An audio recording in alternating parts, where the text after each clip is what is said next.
जय श्री हरि। आप सभी को पापाम कुशा एकादशी की हार्दिक शुभकामनाएं। आज पापाम कुशा एकादशी व्रत पारणा द्वादशी के दिन सुने तुलसी माता की पावन कथा, जिसे सुनने मात्र से घर परिवार में सुख समृद्धि बनी रहती है तथा सभी कार्य भी सिद्ध होते हैं।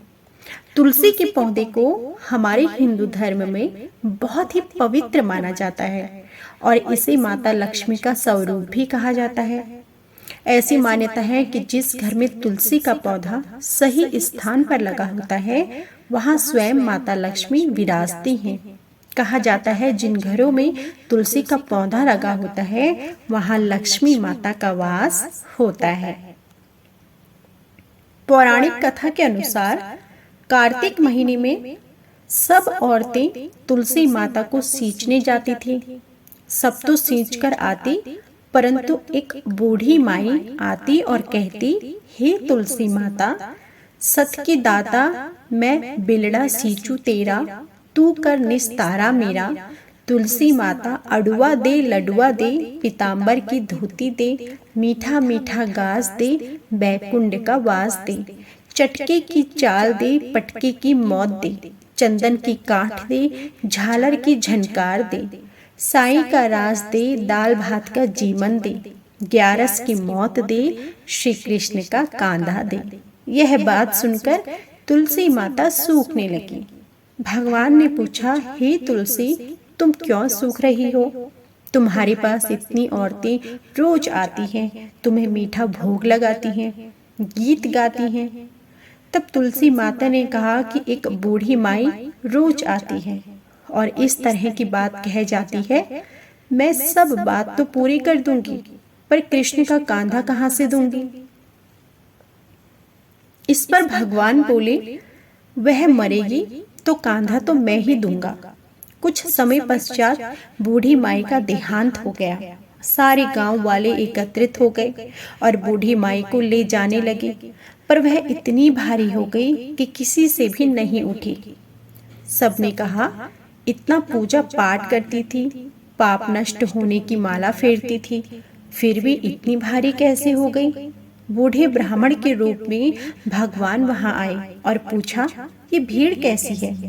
तब वहां खड़े लोग बोले, ये बूढ़ी माई मर गई है, पापीन थी, इसलिए भारी हो गई है, किसी से उठ भी नहीं रही। भगवान ने कहा, मुझे इसके कान में एक बात को कहने दो, शायद उठ जाए। भगवान ने बूढ़ी माई के पास जाकर कान में कहा, बूढ़ी माई, मन की निकाल ले, अडुआ ले, गडुआ ले, पीताम्बर की धोती ले, मीठा मीठा ग्रास ले, बैकुंठ का वास ले, चटक की चाल ले, चंदन की काट ले, झालर की झनकार, दाल भात का जीवन ले और कृष्ण का कांधा भी ले। इतना सुनना था कि बुढ़िया हल्की हो गई। भगवान अपने कंधे पर ले गए और बुढ़िया को मुक्ति मिल गई। हे तुलसी माता, जैसी मुक्ति बुढ़िया माई को मिली, वैसे ही हमारी भी करना, और जैसे सबको कांधा मिला, वैसे सभी को देना। बोलो तुलसी माता की सदा ही जय। एक अन्य पौराणिक कथा के अनुसार समुद्र मंथन से निकले अमृत को देवताओं को सौंपने के लिए भगवान विष्णु जी ने जब मोहिनी रूप को धारण किया, तब सभी देव तथा असुरों के साथ साथ भगवान शिव भी उन पर मोहित हो गए तथा उनका तेज स्खलित हो गया। महादेव का तेज होने के कारण उसे कोई संभाल न सका, इसलिए उस तेज को समुद्र को सौंप दिया, जिससे कालांतर में जालंधर नामक असुर का जन्म हुआ। यह बालक आगे चलकर पराक्रमी दैत्य राजा बना। इसकी राजधानी का नाम जालंधर नगरी था। दैत्यराज कालनेमी की कन्या वृंदा का विवाह जालंधर से हुआ। वृंदा परम विष्णु भक्त थी, जबकि जालंधर एक महाराक्षस था। अपनी सत्ता के मद में चूर उसने माता लक्ष्मी को पाने की कामना से युद्ध किया, परंतु समुद्र से ही उत्पन्न होने के कारण माँ लक्ष्मी ने उसे अपने भाई के रूप में स्वीकार किया। वहां से पराजित होकर वह देवी पार्वती के सौंदर्य पर मोहित हो गया। वह उनको पाने की लालसा से कैलाश पर्वत पर गया। भगवान देवादिदेव शिव उस समय कैलाश पर नहीं थे, इसलिए उन्हीं का रूप धारण कर वह मां पार्वती के समीप गया, परंतु मां ने अपने योग बल से उसे तुरंत पहचान लिया तथा वहां से अंतर्ध्यान हो गई। देवी पार्वती ने क्रुद्ध होकर सारा वृतांत भगवान विष्णु जी को सुनाया। जालंधर की पत्नी वृंदा अत्यंत पतिव्रता स्त्री थी। उसी के पतिव्रत धर्म की शक्ति से जालंधर ना तो मारा जाता था और ना ही पराजित होता था। इसलिए जालंधर का नाश करने के लिए वृंदा के पतिव्रत धर्म को भंग करना बहुत आवश्यक था। एक समय देवताओं तथा जालंधर की सेना में युद्ध चल रहा था। तब किसी भी देवता के वार का जालंधर पर कोई प्रभाव नहीं हो रहा था। तब शिव जी तथा अन्य देवताओं ने मिलकर योजना बनाई कि भगवान श्री विष्णु जालंधर का वेश धारण कर वृंदा के पास पहुंचे तथा उसके सतीत्व को भंग करें, क्योंकि वृंदा के सतीत्व का सहारा लेकर वह जगत में अनैतिक कार्यों में लिप्त था। श्री विष्णु जालंधर का रूप धारण करके उसके महल में प्रवेश कर गए। वृंदा को इस छल का तनिक भी आभास न हुआ। जालंधर बने भगवान के साथ वृंदा पतिव्रता का व्यवहार करने लगी, जिससे उसका सतीत्व भंग हो गया। ऐसा होते ही वृंदा का पति युद्ध में हार गया तथा मारा गया। इस सारी लीला का जब वृंदा को पता चला तो उसने क्रुद्ध होकर भगवान विष्णु जी को हृदयहीन शिला होने का श्राप दे दिया।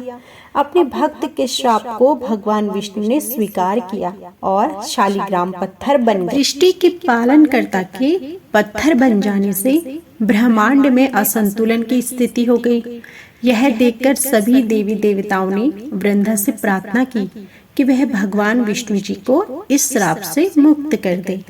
वृंदा ने भगवान विष्णु जी को श्राप मुक्त तो कर दिया, किंतु पति वियोग में दुखी होकर आत्मदाह कर लिया।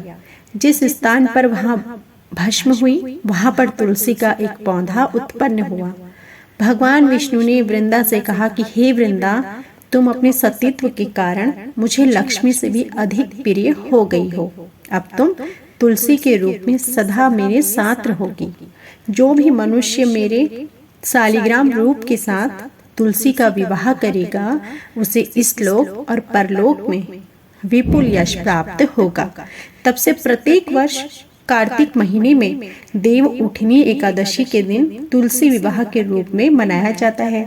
विवाह के दिन परिवार के सदस्य व्रत रखते हैं। शाम के समय आंगन की धुलाई साफ सफाई कर एक मंडप बनाया जाता है, जिसमें तुलसी जी का पौधा तथा शालिग्राम जी को रखा जाता है। इन दोनों को स्नान करा के नए वस्त्र धारण कराए जाते हैं, जिसमें तुलसी माता को चुनरी तथा शालिग्राम जी को धोती पहनाई जाती है। इसके पश्चात पंडित जी द्वारा विवाह को पूरी विधि विधान से संपन्न कराया जाता है। जिस घर में तुलसी होती है वहां यम के दूत भी असमय नहीं जा सकते। मृत्यु के समय जिसके प्राण तुलसी पत्ती तथा गंगा जल मुख में रखकर निकल जाते हैं वह समस्त पापों से मुक्त हो जाता है और वैकुंठ धाम को प्राप्त करता है। ऐसा मनुष्य जो तुलसी और आंवलों की छाया में अपने पितरों का श्राद्ध करता है उसके पितर मोक्ष को प्राप्त हो जाते हैं। शाम के समय तुलसी के समीप दिया जलाने से समस्त मनोकामनाएं पूर्ण होती हैं। तो यह थी संपूर्ण पापांकुशा एकादशी व्रत पालना पर तुलसी माता की पावन कथा। उम्मीद करती हूँ कि आपको हमारी यह वीडियो जरूर पसंद आई होगी। वीडियो पसंद आई हो तो प्लीज वीडियो को लाइक कीजिएगा। कमेंट बॉक्स में जय तुलसी माँ जरूर लिखिएगा। जय माता दी।